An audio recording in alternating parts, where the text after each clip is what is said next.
Okay, if your YouTube videos are not bringing you real estate clients, there's a reason why. And it's probably not one of the reasons that you think. Because I know that you're showing up, you're trying your best to be consistent, you are trying to be authentic and relatable. Maybe you've tried a few shorts, you thought that it would be easier and faster to crank those out more consistently, and just nothing, zilch. Nobody's calling you, nobody's sending you emails, nobody's going to your website, nothing.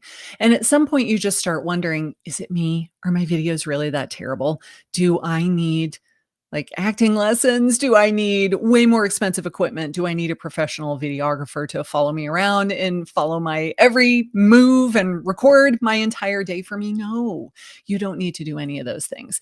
The problem is that most agents are using YouTube as a visibility platform.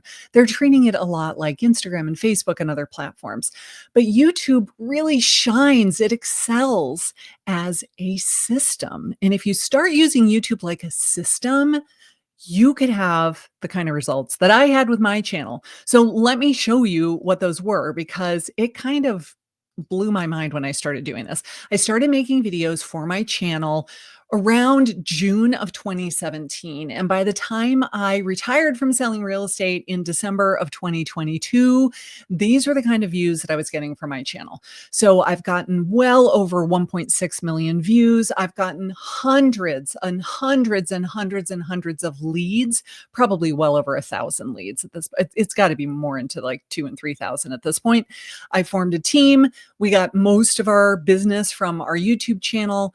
We got hundreds and hundreds of actual closed clients over the years that came from YouTube. So I know that this works and I want to share these strategies with you. I got to refer to my notes because there's so much that I want to talk about. So here is one thing that you need to change if you are not doing it already. And that is you've got to be looking at your analytics on a regular basis. I talk to a ton of agents every day and I'll say, like, when was the last time you looked at your analytics? And they're like, never. Does never count as an answer. You've got to be looking. So I want you to go in and look for a 90-day frame of reference. So in this example, I went from the end of September to the end of December in 2022 and said, show me how many views are we getting? Which of the videos are the most popular? And here they all are. They're going to tell you the 10 most popular videos from that time frame. It's going to show you over here in the real time section, which videos are getting views right now in the last 24 hours, which videos have gotten the most views. And when you do this, it lets you know these are the videos that are bringing the most eyeballs to your channel. These are the videos that are attracting the most new people, and they are bringing the most traffic to your YouTube channel. But if you don't know what those videos are because you never look, then you can't capitalize on the success of the videos that are already doing really, really well. So I want you to make it a priority to look at your analytics. I typically do it like once a week. On Saturday morning, I wake up, I have a cup of coffee, I start looking at the analytics from the previous week's video and also for the channel as a whole. It doesn't have to take you 3 hours. I'm talking 15 minutes, half an hour tops. Just get an idea of what is working for your channel. So I want you to be looking at the average view duration. When they click on the video, how long do they actually stick around and watch the video? If your video is 10 minutes long and they only watch 30 seconds of that video, YouTube is not going to promote it for you. So we need to know, how long are they staying? It's really hard to keep somebody watching all the way to the end of the video. So don't think that like 80% is a normal average view percentage. It's not, but it also needs to be a lot higher than 20 or 30% if you want that video to do well. And after you have looked at all of those analytics, I want you to also then strike while the iron is hot. So if you have a video that suddenly skyrockets, it takes off, and you're like, what did I do? Why did this work so well? You want to make a follow up video. And one of my friends did this brilliantly just recently. His name is Lee, and he has been hearing rumors that Governor DeSantis is thinking about getting rid of property taxes in Florida, where he lives. So he said, well, I'm going to do a video about how the market is completely going to change. And I thought he was very, very smart that he hacked someone far more famous than him, and he put Governor DeSantis's photo on the thumbnail. Well, this video at the time of me recording this is 10 days old, and it's had 21,000 views. So the video just completely took off, but he didn't just go, yay, and then go make another video like he had been making. He made a follow-up video to that one. This video has only been out 2 days, and it's had 19,000 views already. So he is being very strategic about, all right, people are telling me that they love this content. They love the topic. So many comments. He was like hundreds of comments in this video weighing the pros and cons of what if you don't have any property taxes in your state. And then people that had positives, people that had negatives, people that had questions about the whole thing. So he decided to make a follow-up video going into more detail, and boy, the algorithm loved it, and it is promoting that video even faster than the first. So you got to be looking at your analytics, and when something really pops off, you want to strike while the iron is hot. All right, another mistake that I see is you have a lot of dead end videos. And what do I mean by that? I mean that there is no call to action of any kind other than, if I can help you, please call me. So I don't want your video to end and you say, thanks so much. I hope that was helpful. Here's my phone number. And that's it. They leave the video, but they never come back again. 80% of the time, I want you to get them to watch another video. So your video is just about at the end. You have talked about topic A. What would be the next logical thing to discuss? It's topic Y. Okay, do I have a video on my channel already where I'm talking about topic Y? Why, yes, I do, because I have hundreds of videos on my channel. If you don't have one, that would be the next video for you to record. And you could even publish that one first and then publish this one. Because when you get to the end of your video, you're going to say, so now that we've solved blah, blah, blah, we need to tackle this problem right here. Watch this video next. And it's literally going to pop up on your screen right here. All they have to do is tap if they are on their phone or click if they are on their computer. So you are strategically thinking as you're recording your video, what do I want them to do at the end? 80% of the time, I want them to watch another video. Okay, what video will that be? And why this particular video? Why would it be relevant for them to watch this? We want to create a binge watching opportunity for them. We want them to stick around as long as possible. We want them to watch all the videos, because the more FaceTime you get with them, the more they feel like they know you, the more they get to know your personality. If they don't like you, they're going to leave and they're not going to come back. Okay, that's fine. Not everybody in the whole world is going to adore us. They're crazy, clearly, but that's fine. The ones who do like you will watch and watch and watch and watch. And if they are ready to pull the trigger and hire a realtor to help them in a transaction, and they've been watching all of your videos, there's a pretty darn good shot that it's going to be you that they call. So then 20% of the time, we have to give them an opportunity to contact us. I have just never felt like, here's my phone number, was a good enough call to action. I know a lot of agents do that, and they say that it works for them. My friend Deneen in South Carolina said, I put my phone number right across the screen, and somebody called me and said, thanks for making it so easy for me to get your phone number. That's why I called you. And so I said, well, if it works for you, if it ain't broke, don't fix it. But for me, I've never done that. I've always said, go to my website and get this thing. So we're talking about topic X. I have this free download that goes into a lot more detail about that. Go get it. The link is in the description, but down below.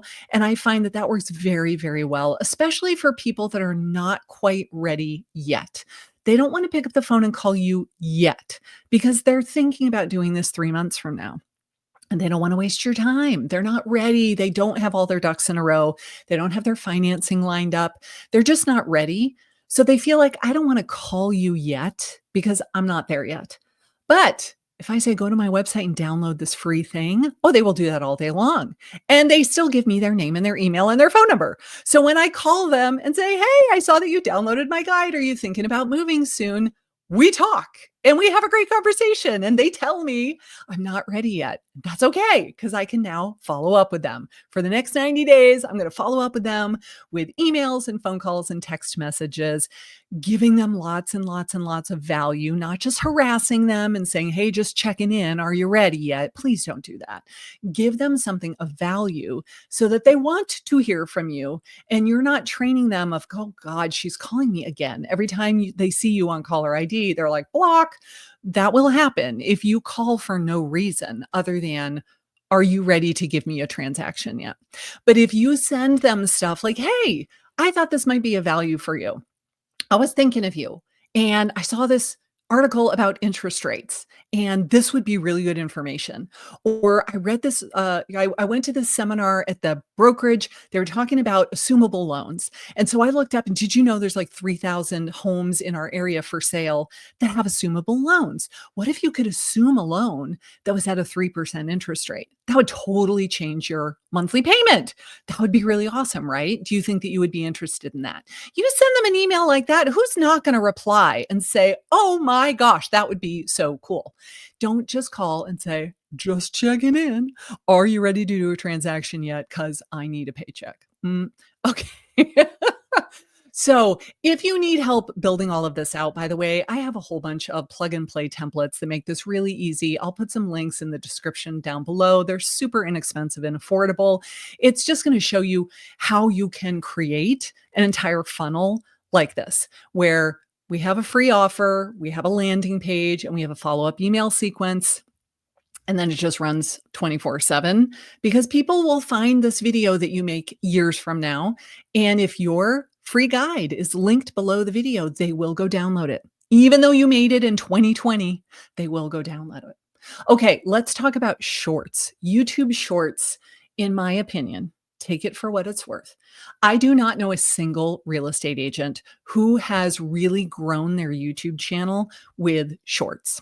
I find that shorts are great for vanity metrics. Shorts are great for putting out a video and, hey, it got 2,000 views in the first 24 hours. Yay me, that's better than any video I've ever done before. The problem is, who is watching those shorts? They are probably not your ideal client. They are not the person that wants to buy or sell real estate in the market that you service. They are probably 18-year-olds who live in another country in their parents' basement. You're getting views, but they're not from the right people. And so you make all of these shorts that are entertaining and catchy, they catch the eye, and you get a quick hit. So it's like this rush of dopamine because I got all these views on my videos, but that's not your ideal client. Those are probably not ever going to turn into clients for you. If they do, it's a very rare occasion. So shorts get attention, but they don't get you clients. So is that what we want? Is that what we want? We just want a lot of attention, or do we want to get leads and clients from our channel? I say, I want leads and clients. Therefore, I don't make shorts. I tried it 2 summers ago. I made 2 to 3 shorts a day for the whole summer. You know where it got me?